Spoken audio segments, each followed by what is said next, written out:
Bam Adebayo has made a leap. He's having a career season. He's shooting more threes than ever. He's shooting threes better than ever. And he's pairing it with the best defensive season of his career. If you get a Bam who's playing at this level, you get a Norman Powell who's playing at this level. I mean, he's been an all-star this season. You bring Tyler Herro back, and then you surround these three guys with basically a flurry of interchangeable guys who we know can defend and can mostly shoot. This is a tough team. I agree with you. I think as they get better at running this system, I think they're going to be able to maintain their defense and become a better offense. And then if we're talking about a top 5 defense and then potentially a top 10 offense playing at a really fast pace with a deep roster, what does that mean for the Eastern Conference, Geoff?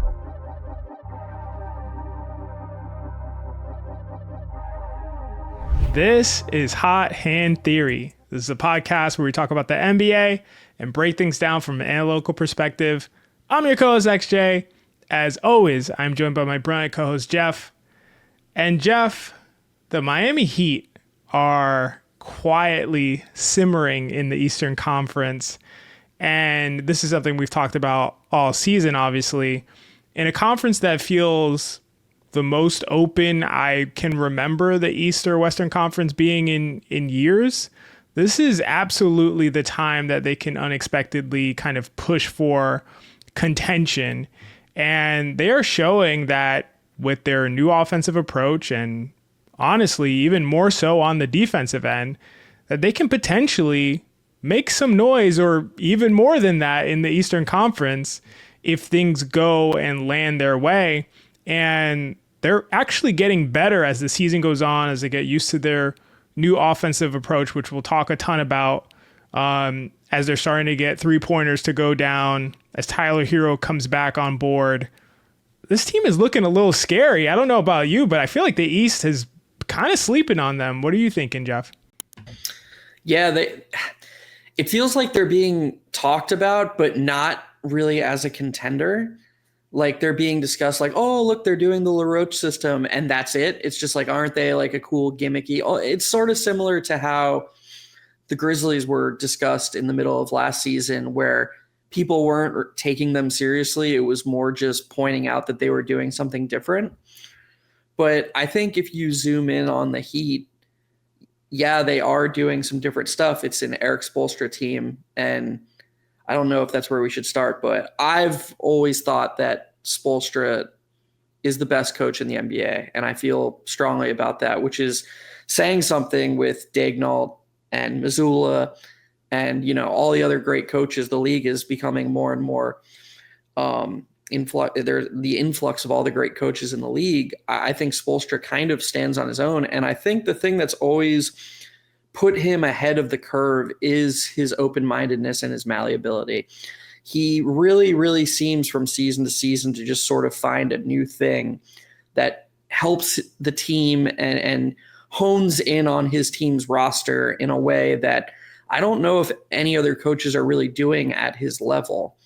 And I'm not going to say, I know coaching, the impact a coach can have is fairly limited, so I'm not going to say that Spoelstra alone gives them a chance, but I do think that he gives them a starting point and a floor, and we really just have to dive into this roster because it's an Erik Spoelstra team in the way that they can play these different ways, they can deploy these different lineups on any given night.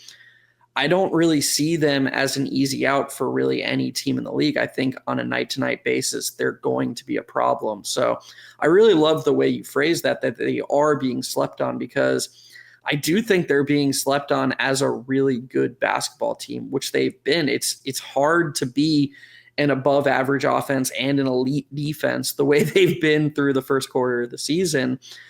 They've been that, and I don't want to jump the gun here, but I actually think both of those things are going to change.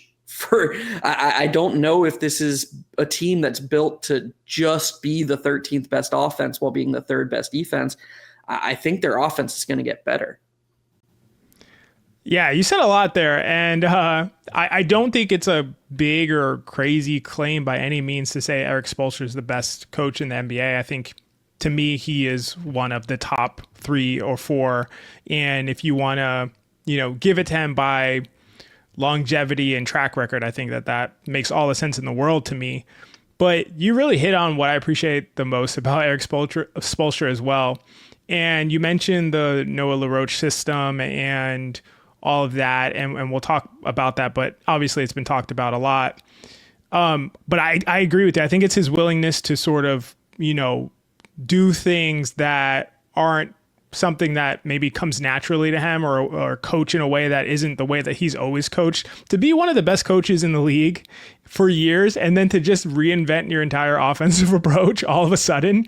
Like that kind of flexibility, like you mentioned, that kind of openness, I think that is unique to him across the board when it comes to the people who have had the kind of success and reinforcement that he has had in his entire career. When you have continual success and reinforcement of doing it your way for years and years and years, and you've literally hit the peaks of the sport, of the game, of the business that you're involved in, and it is almost impossible to then just say, you know what, I'm just going to do it like this now. Like no one does that. No one does that. Everybody who has success at that level just says, well, the way I do it works, clearly.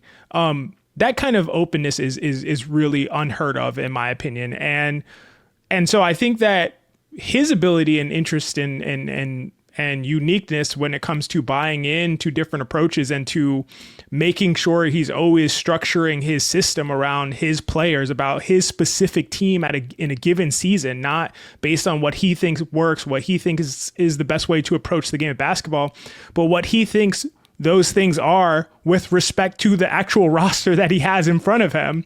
As sort of simple as that sounds, that is not the way that most coaches coach in the NBA, which is what we have come to learn over time. But you mentioned it, third best defense currently.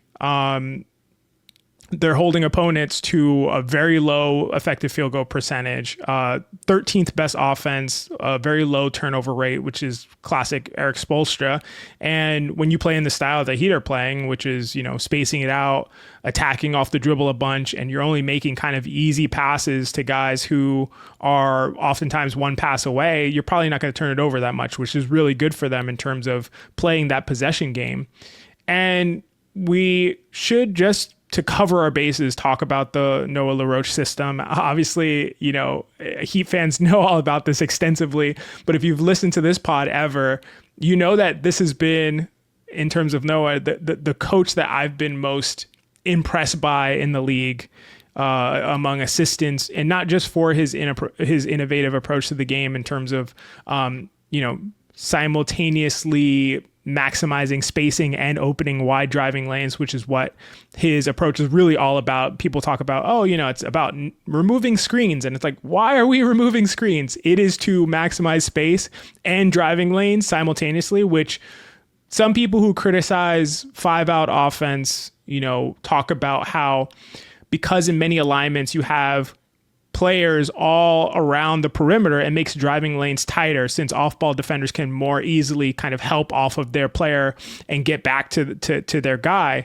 I don't agree with this critique necessarily, because I think there's a lot of ways around it, but Noah LaRoche's approach basically just gives the ball handler as much space as humanly possible by replacing the space that the ball handler vacates. So when the dribbler moves, someone replaces that space that's vacated, and that allows there to always be maximum space at all times on the court. And I just think it's so cool for him to have come up with such an innovative way to approach the game, but really to deeply believe in particular principles that make sense, double down, triple down on them, and figure out ways to leverage those principles to have the most success possible. Spoelstra obviously saw something that he bought into, believed in, brought him in, and the team has bought into it. And I think that's the other most impressive part. And so I wanted to ask you about that, because, it seems like the team has bought in. Even to me, Tyler Herro, who, had some comments when he returned about like, maybe we need to throw some screens in there at some point. And I think it's true, but I do think he's bought in as well. And I agree with you. I think as they get better at running this system, I think they're going to be able to maintain their defense and become a better offense. And then what does that mean for the Eastern Conference if that's true? If we're talking about a top 5 defense and then potentially a top 10 offense at playing at a really fast pace with a deep roster, what does that mean for the Eastern Conference, Geoff? Yeah, it spells trouble for some of the other teams that are, like you said at the top of the show, seeing this season as a more open Eastern Conference with the injuries to Tatum and Tyrese Halliburton. I think the Heat, if they keep this up and if they are able to make the types of turnarounds and improvements that we're alluding to here, will find themselves in that mix. I want to add on one point about the LaRoche system that I know you're familiar with, because you said that Heat fans are probably almost to the point where they're sick of hearing about it. So many different people are talking about it. But I think there's one angle of it that you opened my eyes to last season with the Grizzlies that nobody's talking about.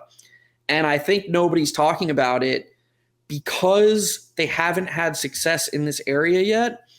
And this is the data-driven reason that I think we can bet on improvement from the Miami Heat. So when LaRoche instituted this system in Memphis, they had Ja Morant, they had Jaren Jackson Jr.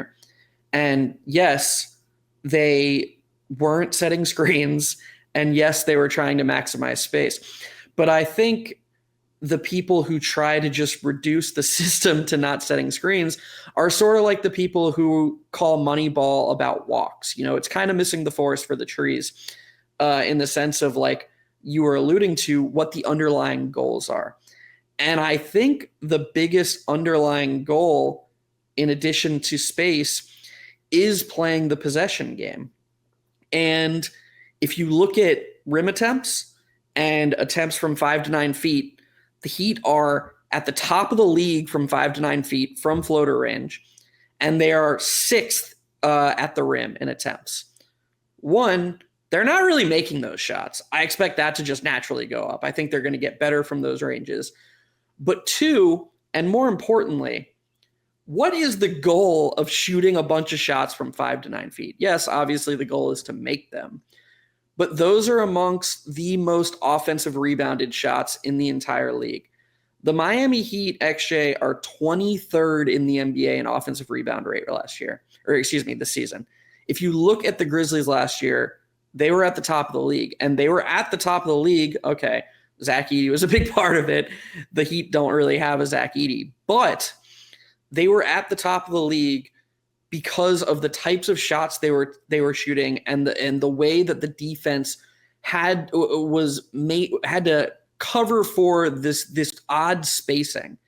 And I think the fact that the Heat have been so unsuccessful at rebounding their own misses is actually a good thing for them, because they've been able to maintain a slightly above league average offense in spite of a poor offensive rebounding rate. We're seeing that as kind of a renaissance in the NBA. You know, there was the shooting. Everybody loves shooting. I think size and possessions and offensive rebounding is sort of this answer when you don't have elite shooting. And I see a world where the Heat start getting more of their misses if they keep shooting more of these shots, and that's only going to help their offense. Yeah, it's a great point, and a really important point to bring up when we're talking about this system and approach. I'm a little bit more skeptical on it as far as them increasing that offensive rebounding rate, and in large part because I just don't feel like they have the personnel for it. Like Bam is just not a great offensive rebounder, and never, he's been good, but he's never been like one of the better offensive rebounders in the league. And obviously Kel'el Ware has a chance to be, you know, a very, very good offensive rebounder. But outside of that, I think yes, they can get more offensive rebounds by virtue of the types of shots that they take, and the types of space that they'll have. But I'm not sure how much is going to go up. I know that they take a ton of shots at the rim, but because their pace is so high, their percentage of shots that they take at the rim is not like as high. I think they're like 12th in the league. So I think there's definitely meat on the bone there, and I think you make a compelling reason for it. I'm not sure that that's going to like catapult them necessarily, but I do think they can they can and will start to take and make more threes. So I think one way or another, whether it's through what you described as far as their offensive rebounding kind of spiking, given the types of shots that they take and making more shots, a higher percentage of shots at the rim, or taking and making more threes, which I think is something that's going to happen with Tyler Herro back just by virtue of having better shooters on the court. I just think that they're going to score more. I think at the pace that they play, the stuff that we've just talked about, this approach being really, really good for a team that doesn't have like a great, pick and roll creator option. Tyler Herro is very good, but isn't like one of the best in the league, and is really good at being able to score kind of in space as a lot of guys are. So I think that they're still working through things. I think this is early in the so-called experiment, and I think is going to get better offensively. So I'm right there with you.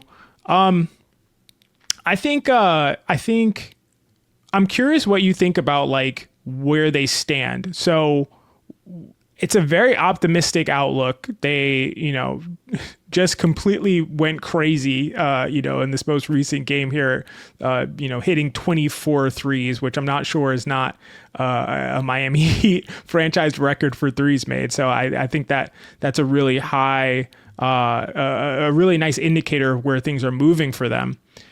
Do you think that they're missing anything, or they can go and make an acquisition to catapult themselves to not being like, we could make some noise in the East and maybe we could give Cleveland, New York a run for their money and fight with Orlando, or, to wait a second, this might be the team in the East. This might be the top gun in the East. Or do you think they're already there? Like how would you kind of frame them in this situation? Well, you could always improve at the margins, so I think it would be disingenuous to imply that they're a finished product. They're not a finished product even as they are currently formed, just because of the reasons you said. They're still evolving. They're still learning the system. I think, to be honest, when you have top end talent like Herro, Norman Powell, Bam Adebayo, we just have to talk about Bam Adebayo. This is going to sound probably blasphemous to Heat fans, but I think that he's gone from someone who not was in all-star discussions on reputation. He's been a deserving all-star before, but if you think about an all-star making a leap, they're like all NBA, fringe MVP conversation. Bam Adebayo has made a leap. Like, he is someone who is playing the best basketball of his life. If you look at, some of the best top-down metrics, he's having a career season. He's shooting more threes than ever. He's shooting threes better than ever. And he's pairing it with the best defensive season of his career. This is a level we've never seen him play at. And, we cover these teams, XJ, and we'll always get comments like, we've been here the whole time. And I'm not putting those people down, but I don't think it's an insult or dismissive of what Bam Adebayo's done to laud what he's doing now. And I think this is pretty clearly the best basketball of his career. If you get a Bam who's playing at this level, you get a Norman Powell who's playing at this level. He's been an all-star this season. You bring Tyler Herro back. He's an elite offensive player. And then you surround these three guys with basically a flurry of interchangeable guys who we know can defend, and aside from Jaime Jaquez, can mostly shoot. This is a tough team. And so, look, again, I'm going to bring it full circle here and say the Heat are a smart organization. Erik Spoelstra is an elite coach. If they bring someone in, if they deem something necessary, I'm not going to be like, what are they doing? They were a finished product. But at the same time, I don't think they really need anything overwhelming. I think they're just really good right now. It's such a great point. And if you're new here, you're a new listener to Hot Hand Theory, we respond to all the comments that we get. So we'd love to hear your input if you're a Heat fan listening to this on what you think they should do. Should they stand pat? Should they go look to make an addition? We respond to every single comment that we receive, so we'd love to hear your thoughts. To me, I'm not sure, man. It's really tough because I could see an argument for both sides. I could see you saying Bam's made this leap. The guy has shot less than a 3-pointer per 75 for his whole career until last season when he shot 3, and this season he's shooting like a 6. And not only is he shooting 6, he's shooting 37% from 3. Like, this is like an incredible an incredible development in any player's career at this point, to go along with his defense being so good. It turns him into a to me, and I'll say it, like, I have thought Bam has been good, really good, all-star level good, never like top tier all NBA level, and he is that now, like, undoubtedly. If he continues to shoot this way, there's no, like, he is unanswerable. He's one of the best players in the league.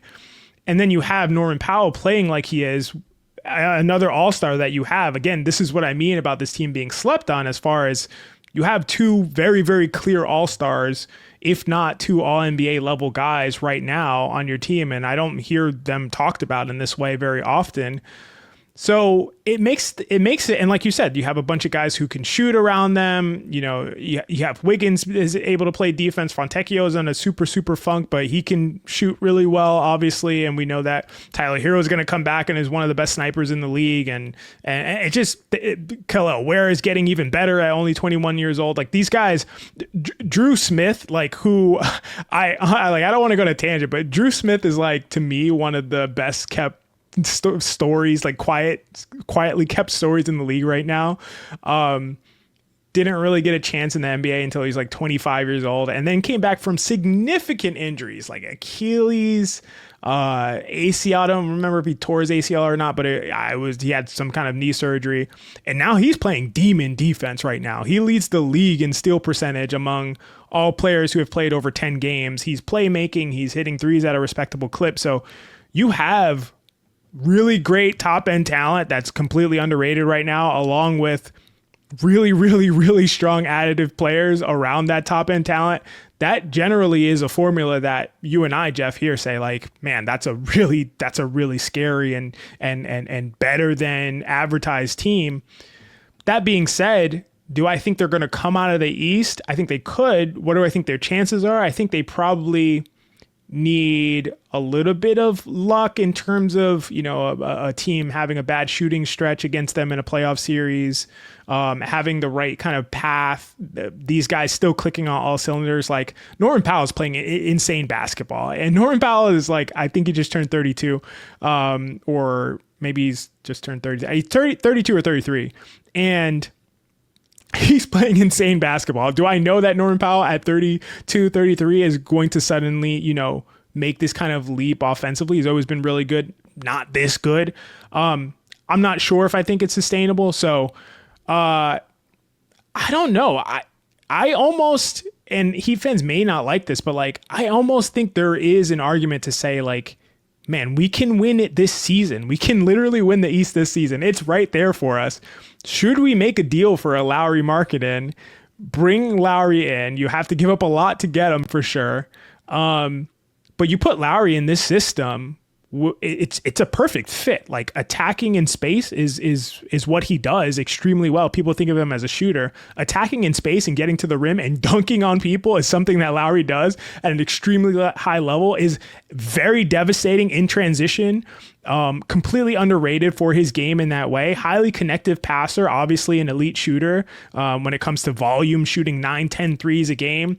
And that would change the dynamic. It depends on what you have to give up. But, like, if I'm talking about, let's say there's a world where you can keep, I mean, you would keep Norman Powell and Bam Adebayo, and you put Lauri there along with most of the rest of the core who's able to hang around. I think, you know, Jaquez would be in that deal, and probably Tyler Herro, but that to me, that would make them a title favorite. I mean, not a title favorite, sorry. The OKC is still around. An Eastern Conference favorite to me.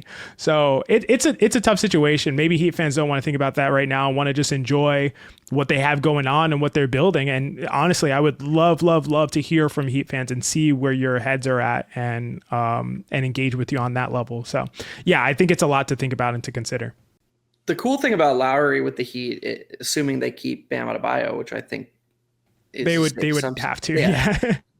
Lauri and Bam are, like, from a synergy standpoint, almost a perfect 4-5 tandem. They work so well together. So that's like, to me, the super nerd in me really likes it from that perspective. But I really just like the surrounding pieces that they have right now. And I don't know what, a trade like that or any trade would really look like, but guys like, I mean, we didn't even mention Davion Mitchell, like when we're talking about Norman Powell and Bam Adebayo and Tyler Herro in the equation.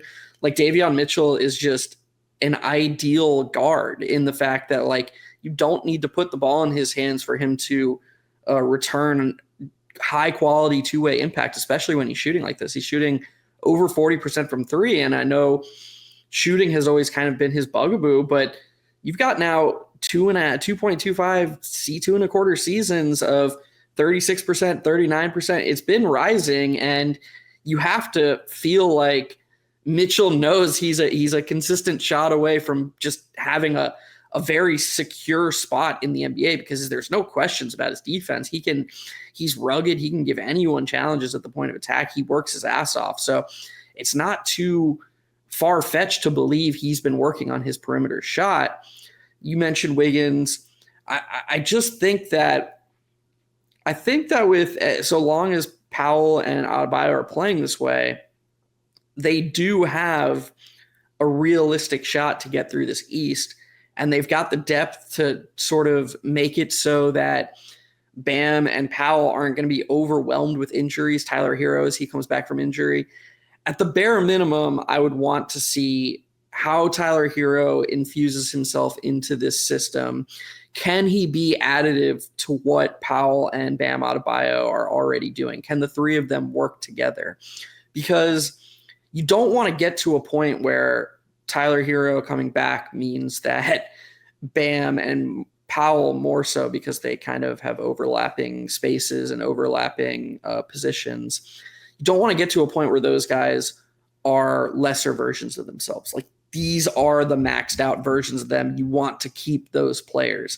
And what is undeniable about Lauri Markkanen, or someone like Lauri Markkanen, is that you would put him in and he would be perfectly additive. Like Powell and Bam Adebayo would not only remain these players, they'd probably be better versions of themselves, of what they are now, which is terrifying to think about, because Lauri, he commands so much attention off the ball. He's always moving. He's such an elite shooter. So the space somehow open up even more. You want Tyler Herro to, I'm not saying he has to have Lauri Markkanen impact, but you want him to have a similar profile in terms of how he's impacting the game and how he affects his teammates. And I want to see if Tyler Herro is capable of that, because I would hate to see a world where they upended a significant part of what they have to bring somebody else in.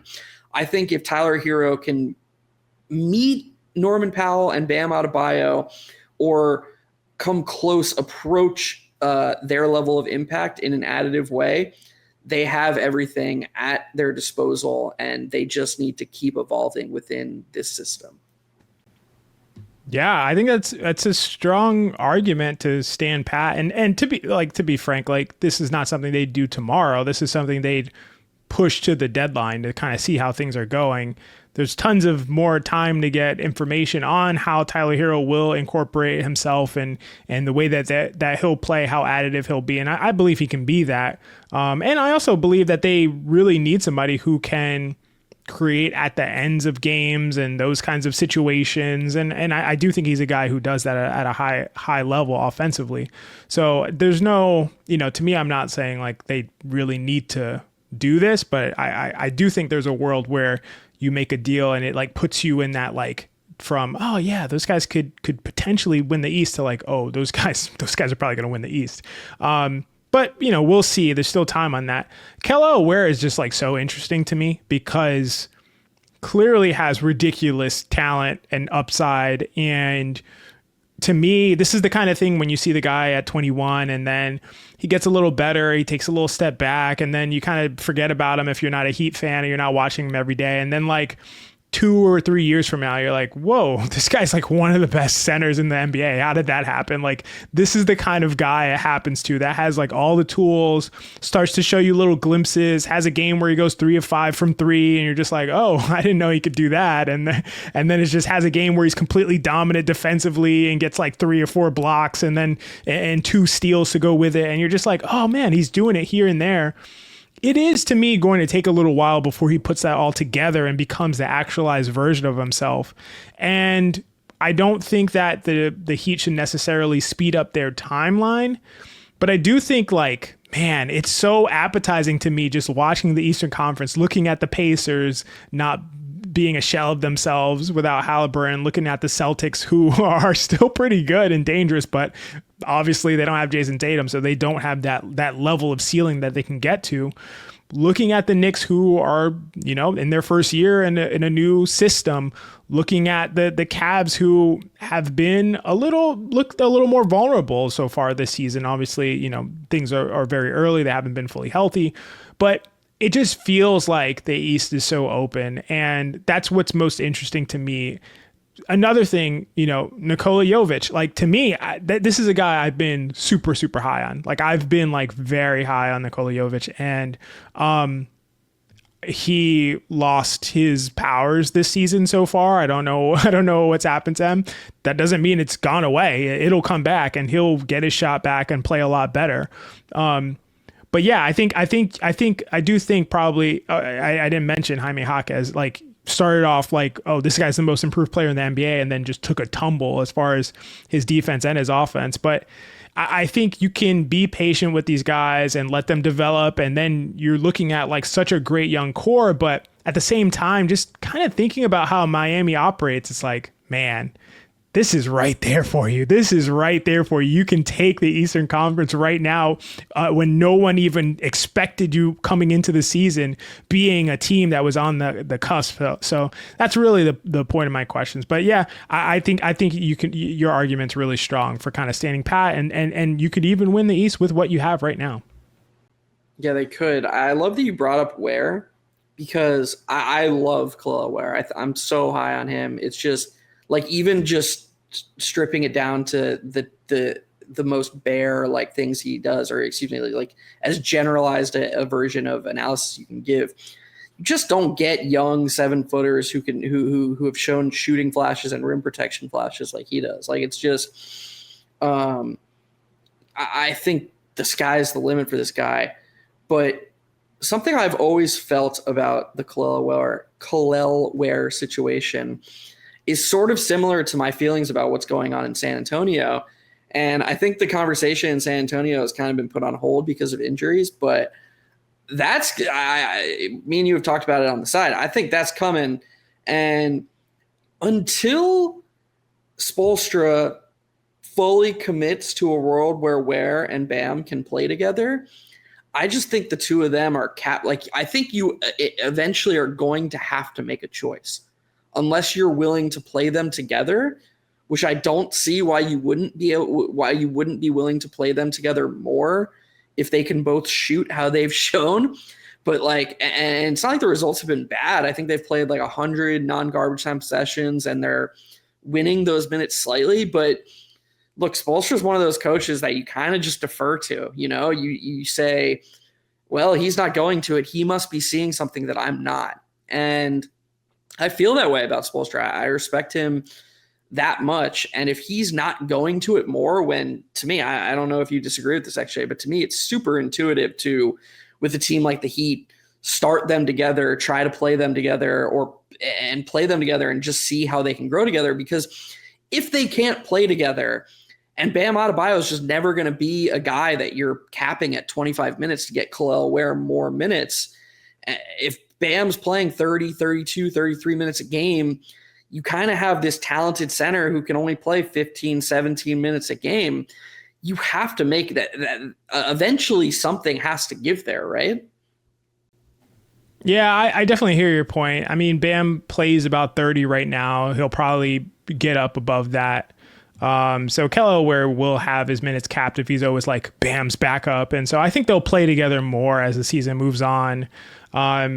right now, according to Cleaning the Glass, at least, they are a minus 6.3 per 100 differential when they play together. So, it'll be different by different data sites, but I think it's a great and important question. And again, would love to hear Heat fans' thoughts on that, who have watched these guys play together every minute so far that Kel'el Ware has been in the NBA.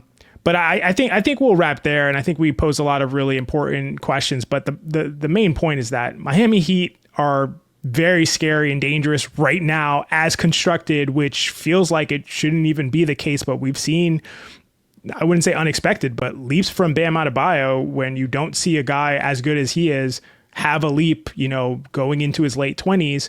And just like this system, the approach, Erik Spoelstra, everything we've talked about, they are an extremely, extremely dangerous team in the Eastern Conference. And depending how things shake out moving forward, they could be the team in the Eastern Conference. So we will see.